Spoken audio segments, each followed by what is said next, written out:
Hello everyone, welcome to the match preview for England versus India first one-day international Edgbaston, Birmingham. So we will talk about the probable playing 11 for both the teams later on. तो हम बाद में देखेंगे कि probable playing 11 क्या है दोनों teams का. उससे पहले हम ये देखते हैं कि एजबेस्टन स्टेडियम की जो पिच और कंडीशंस है वो कैसी होती हैं. इंडिया पूरी कोशिश करेगा कि इस वनडे मैच सीरीज़ में बाउंस बैक किया जा सके after losing the T20I series by 4-0. वहीं स्क्वाड जो है इंडियन टीम का वो ज़्यादा स्टेबल लग रहा है, बैलेंस लग रहा है, एक्सपीरियंस लग रहा है, क्योंकि रोहित शर्मा, विराट कोहली, जसप्रीत बुमराह इस स्क्वाड का पार्ट हैं. The Indian squad of the ODI series looks more stable, balance and experience. Rohit Sharma, Virat Kohli, Jasprit Bumrah are a part of the squad. Now let's have a look at the Edgbaston pitch analysis. जो average score है इस pitch पे, Edgbaston की pitch पे, it's more than 280 runs, 280 run से ज़्यादा है. Pitch और कंडीशंस जो हैं वो बैटिंग करने के लिए बहुत अच्छी हैं. पहले pitch and conditions are good for batting first. तो जो भी टीम पहले टॉस जीतेगी वो कोशिश करेगी पहले बैट करने की, और एटलीस्ट कोशिश करेंगे कि टारगेट जो हो 320 प्लस रन से ज़्यादा हो at least. So the team whosoever winning the toss might be looking to bat first and try to set a target of 320 plus runs on the board. Because ये देखा गया है कि जब भी इस मैदान में इस कंडीशंस पे पहले बैटिंग करके 320 रन से ज़्यादा का टारगेट अगर सेट किया गया है तो जो टीम बाद में बैटिंग करती है उसे चेस करने में आसानी नहीं होती. It becomes difficult for the team to chase the target on this pitch and conditions if it is more than 320 plus runs. ऐसा नहीं है कि चेज़ नहीं होता, चेज़ होता है पर डिफ़िकल्ट हो जाता है. वहीं अगर आप पहले बैटिंग करके यहाँ पे 250 रन्स बनाते हैं तो वो इजीली चेज़ हो जाते हैं, और अगर आप 320 प्लस रन से ज़्यादा बना देते हैं पहले बैटिंग करके सेट कर देते हैं तो जो टीम बैटिंग सेकंड कर रही है उसके लिए आसान नहीं होता 320 रन से ज़्यादा के टारगेट को चेज़ करना. तो इंडिया अगर टॉस जीतता है तो पहले बैटिंग करना ज़्यादा प्रेफर होगा, और 320 रन से ज़्यादा का टारगेट एटलीस्ट बोर्ड पे होना चाहिए अगर हम इंग्लैंड की बैटिंग लाइनअप को भी देखें. वहीं in terms of bowling, pitch and conditions are good for pace and fast bowling overall, but spin bowling also becomes effective later on. So both the teams will be looking to have a balance and experience bowling attack. वहीं अगर हम bowling की बात करें, pitch और conditions जो हैं वो पेस और फास्ट बॉलिंग के लिए बेटर हैं, लेकिन स्पिन बॉलिंग बाद में इफेक्टिव हो जाती है. वो भी अच्छा काम करती है, विकेट्स मिलते हैं स्पिन बॉलिंग पे, लेकिन बाद में. तो दोनों टीम्स कोशिश करेंगी कि एक बैलेंस और एक्सपीरियंस बॉलिंग अटैक के साथ मैदान में उतरा जाए. Last two ODI matches that India played in this ground, one against England, one against Bangladesh, Rohit Sharma made century in both the matches.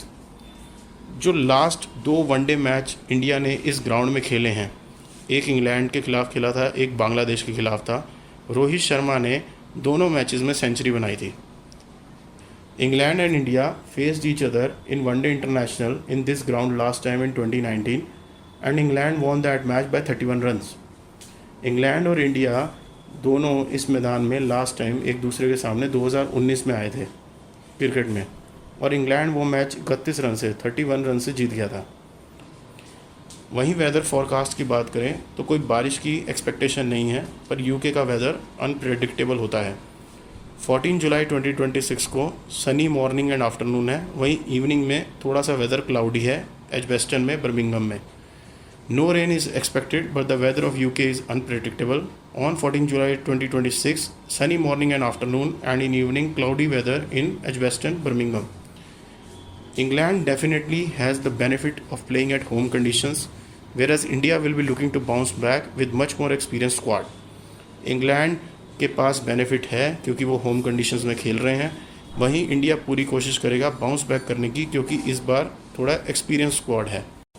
Now let's look at the probable playing 11 for the Indian team. Shubman Gill and Rohit Sharma as an opening pair in terms of batting. Shubman Gill is the captain of the side. At number 3, Virat Kohli. Number 4, Shreyas Iyer. At number 5, KL Rahul or Ishan Kishan as an wicketkeeper batsman. So out of these two, I think only one player will be a part of the playing 11, either KL Rahul or either Ishan Kishan.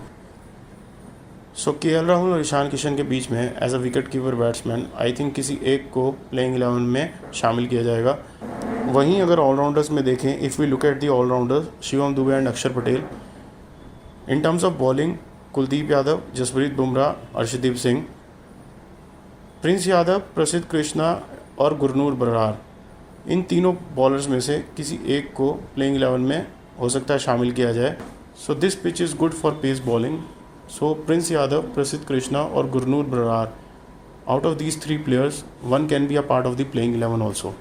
Now let's look at the probable playing 11 for the England team.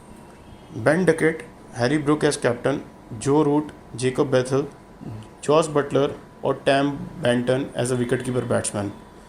Out of these two, out of Josh Butler और Tam Benton, one will be definitely a part of the playing 11 as a wicketkeeper batsman. मुझे लगता है Josh Buttler और time Benton में से as a wicketkeeper batsman किसी एक को प्लेइंग 11 में शामिल किया जाएगा। We look at the all-rounders of the England team, Will Jacks, Sam Curran. Will Jacks and Sam Curran जो हैं वो all-rounder के तौर पे होंगे प्लेइंग 11 में। In terms of bowling, Jofra Archer, Adil Rashid, Josh Tongue and Liam Dawson और Rehan Ahmed. Out of these two players, Liam Dawson और Rehan Ahmed, one will be the part of the playing 11. Liam Dawson और रेहान अहमद में से किसी एक को प्लेइंग 11 में शामिल किया जा सकता है। तो ये था मेरी तरफ से match preview first one day international England versus India, जो कि एजबेस्टन बर्मिंघम में होगा 14 जुलाई 2026 को। This is the match preview for the first one day international England versus India that is going to take place at Edgbaston Birmingham on 14 July 2026। Thank you.